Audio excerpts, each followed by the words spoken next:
മാമോ എന്താണ് മാവൻ്റെ മരുമോടത്തൊന്ന് സംസാരിക്കണില്ലേ? ഞാൻ സംസാരിച്ചോളാം. നിന്നെ ശുപാർശയൊന്നും വേണ്ട കേട്ടോ. ദേഷ്യം മാറിയിട്ട് തരാം. വേണ്ട അവിടെ കരി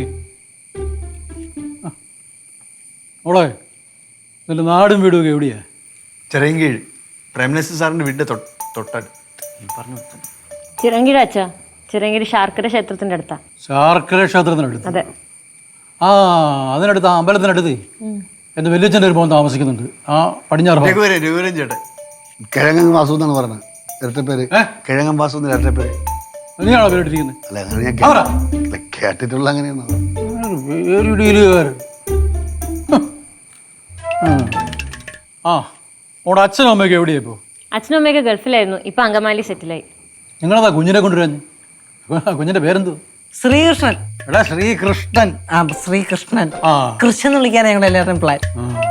മാമ ഇവൻ ഇപ്പോഴും നാവ് നന്നായിട്ട് തിരുന്തൂല്ല. മാമനല്ലേ നാക്കിലെ വയമ്പ് ഒട്ടിച്ചെടുത്തത്?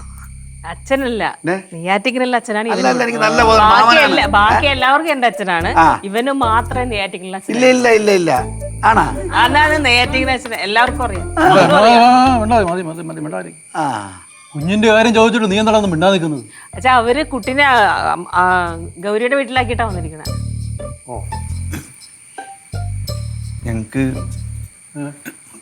കുട്ടികളില്ല ആയിട്ടില്ല.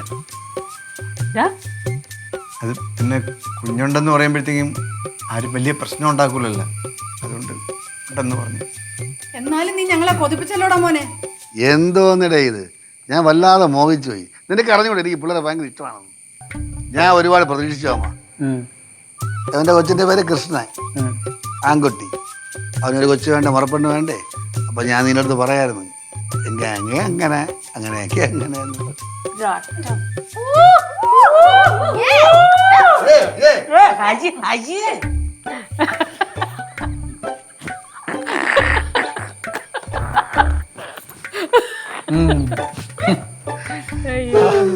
മോളെ നീ വന്നിട്ട് ഒരു തുള്ളി വെള്ളം പോലും കഴിച്ചില്ലല്ലോ ഇതുവരെ. നോക്കി നിൽക്കാതെ ആ കുഞ്ഞിനെ വല്ലതും കൊടുക്ക്, കുടിക്കാനും കഴിക്കാനും ഒക്കെ. വാ മോളെ, വാ വന്നോട്ടെ. ചെല്ലു. ഇവിടുത്തെ അടുക്കളയൊക്കെ തീരെ ചെറുതാ, പഴയ അടുക്കളയാ. ചെന്നിക്കാരക്കൂടെ മഴയാണ്, മൊത്തം ചോത്തൊലിക്കുകയാണ്. കുടം കൊണ്ടുപോ. 150 വർഷമായിട്ട് ഇതുവരെ ഒരു മഴയും നനഞ്ഞിട്ടില്ല കേട്ടോ. ആ കാരണന്മാര് പണിതിട്ടൊക്കെ അല്ലേ, ആർക്ക് ഗുണം? വെറുതെ ചതുരെടുത്ത് നാശമാക്കി. അയ്യോ ആ കൊച്ചു അവിടെ തെന്നി വീഴുന്നാ. ആ ചെല്ലു. എടാ നിനക്ക് നോക്കി നിൽക്കാതെ ഞാൻ ചെല്ലടാ. ഇങ്ങനെ നോക്കി നിൽക്കാതെ ചെല്ലടാ, പോയി വല്ലതും വാങ്ങിച്ച് കഴിക്കും. ചെല്ല. അച്ഛന് സുഖം തന്നെ.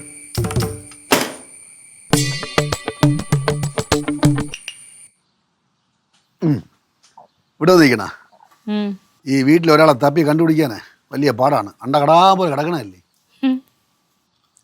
എന്ത് ഇവിടെ നോക്കണ്? ഒന്നുമില്ല. ഒന്നുമില്ലേ? ഇത് ഓഫീസ് കാര്യങ്ങൾ ആലോചിക്കണ. പിന്നെ 2 ദിവസം അവധിയെടുത്ത് അങ്ങ് മല പറിക്കാൻ പോവല്ലോ ഇവിടെ പാടിയിടുന്നു. ഞാൻ അതൊന്നും അല്ല ആലോചിച്ചത്. പിന്നെന്തോന്നു? ഞാൻ ആ ഗൗരിയുടെയും കുട്ടൂൻ്റെയും കാര്യം ഇങ്ങനെ ആലോചിച്ചതാ. അവരെ കാര്യങ്ങൾ സോൾവ് ആയില്ലേ? ഇനിയിപ്പോൾ എല്ലാം ഓക്കെ ആയില്ലേ? ഇനി അവരെ കാര്യം നോക്കി ജീവിച്ചോളും. അത് പിന്നെ എനിക്കറിയില്ലേ, അവനെ എൻ്റെ അനിയനാ. അവൻ ജീവിതമൊന്നും കളവിളയാട്ടാക്കൂല, നല്ല അടിപൊളിയായിട്ട് ജീവിക്കും. എന്നാലും നമ്മളൊരു കണ്ണവരിൽ വേണം. അല്ലെങ്കിൽ വേണ്ടെന്ന് അവരെ പാടൊരു ജീവിക്കട്ടെ, അവർ തോന്നലയുടെ ജീവിക്കട്ടെ. നമ്മളെന്തിനാ ഇടപെടാൻ പോണത്? അല്ല ഞാൻ അതൊന്നും അല്ല ആലോചിച്ചേ. ഇപ്പൊ അവരെ കല്യാണം കഴിഞ്ഞിട്ട് 2-3 വർഷമായില്ലേ. ഈ ഇത്രയും 3 വർഷമായിട്ട് അവർക്ക് കുട്ടികളൊന്നും ആയില്ല. ഇനിയിപ്പോൾ അവര് ഇപ്പൊ കുട്ടികൾ വേണ്ടാന്ന് വെച്ചതാണോ അല്ലെങ്കിൽ തൽക്കാലം വേണ്ടെന്നൊക്കെയുള്ള പ്രായമാണ് ഇത്. അതിനെല്ലാം കൂടെ നല്ല പ്രായമായി. പെട്ടെന്ന് 2, 3, 4, 5 പിള്ളേരെ റെഡിയാക്കാൻ പറ.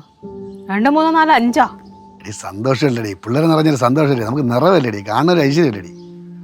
ഒക്കെ ശരി തന്നെയാണ്.